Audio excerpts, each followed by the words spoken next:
সুপ্রিয় চাকরি প্রত্যাশী, ম্যাথ ক্র্যাকের পক্ষ থেকে সবাইকে জানাই শুভেচ্ছা ও সালাম। আসসালামু আলাইকুম। আজকে আমরা দেখব টপিক বিবিধ সেলফ গণিত 2026 সংস্করণ পৃষ্ঠা নম্বর 330 সমস্যা 15। তো প্রশ্নে বলা হয়েছে একটি কুকুর একটি শিয়ালের 500 মিটার পেছন থেকে তাড়া করল।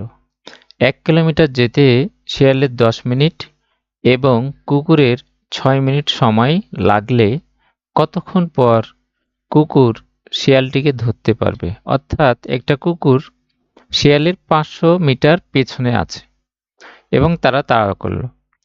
ঠিক যখন কুকুর দৌড় শুরু করছে, শিয়ালও ঠিক সময় দৌড় শুরু করেছে।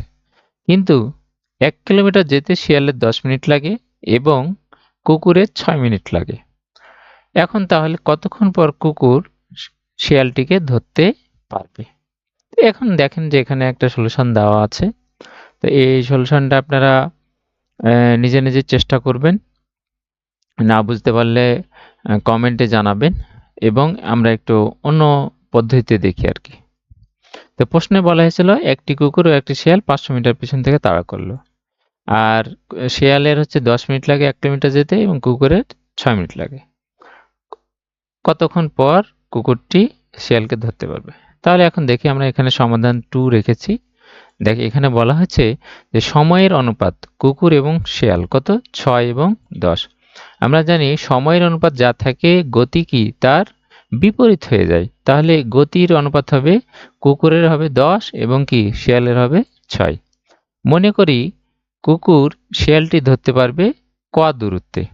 তো এখন এই দেখেন যে দূরত্বকে যদি আমরা গতি দ্বারা ভাগ করি তাহলে সময় পাই।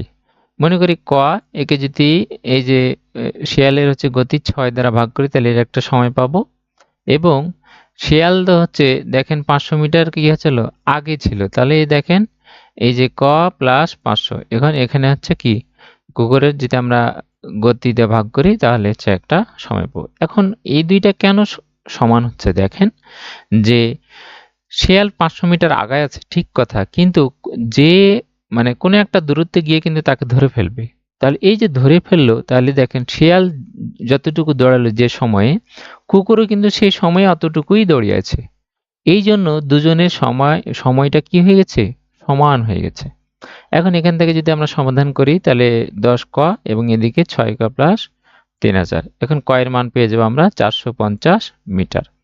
এখন আমরা জানি সময় বের করার সূত্র হচ্ছে দূরত্ব ভাগ গতি।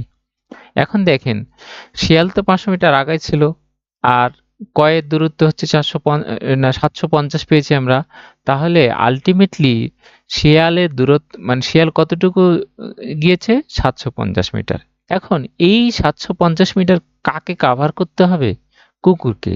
তো কুকুরের গতি আমরা কত জানি? 10 কিমি। এই যে এখানে দেওয়া ছিল আমাদের যে গতির অনুপাতে, এখানে কুকুরের মান দেওয়া ছিল কত? 10। এখন লক্ষ্য করেন যে এইটা আছে আমার কি মিটারে এবং এইটা আছে আমার কি কিমিতে। এখন এটাকে যদি আমরা যেহেতু আমাকে একই ইউনিটে নিয়ে আসতে হবে, তাহলে এটাকে আমরা যোগ করলে পাবো 1250 মিটার এবং 10 কিমিকে আমরা কি মিটারে নিয়ে গেলে 10,000 মিটার। এখন এটা যেহেতু মিটার আছে, তাহলে এই যে ঘন্টাতে ছিল এটাকে মিনিটে প্রকাশ করার জন্য আমরা 60 দ্বারা গুণ করলাম। এখন এখানে কাটাকাটি করলে আপনি 7.5 মিনিট অর্থাৎ 7.5 মিনিটে কুকুরটি শিয়ালকে ধরে ফেলবে। এখন এইটা আরেকটা নিয়মে করা যায় স্মার্ট অ্যাপ্রোচে। এখন সেটা কি দেখেন যে সময়ের অনুপাত কি কুকুর এবং শিয়াল কত? 6:10। তাহলে গতির অনুপাতে কুকুর আর শিয়াল কি আসবে? উল্টে যাবে। তাহলে 10 এবং 6, অর্থাৎ কুকুরের গতি কত? 10 এবং শিয়ালের গতি 6। এখন জানেন ধরার সময় অর্থাৎ মিটিং টাইম আমরা এটাকে বলতে পারি। তাহলে প্রারম্ভিক দূরত্ব, আসলে প্রথমে আমাদের প্রারম্ভিক দূরত্ব কত? এই যে 500 মিটার প্রশ্নে দেওয়া ছিল। তাহলে 500 মিটার এবং গতির পার্থক্যটা আমরা এখানে লিখে ফেলবো। তাহলে দেখেন আমার প্রারম্ভিক দূরত্ব ছিল 500 মিটার এবং গতির পার্থক্য 10 বিয়োগ 6। এখন তাহলে দেখেন এই যে এটা আমার তো কিমিতে আছে, এই যে নিচের চারটা, কিন্তু উপরটা তো মিটার। তাহলে মিটারকে আমরা যদি কিমিতে না দিই তাহলে 0.5, আর মিনিটে প্রকাশ করার জন্য আমরা কি করলাম? 60 দ্বারা গুণ করলাম। তো এটা আর কাটাকাটি করলে 4×15 = 60, এই 4 দ্বারা যদি আমরা কাটি এখানে, তাহলে কি পাবো?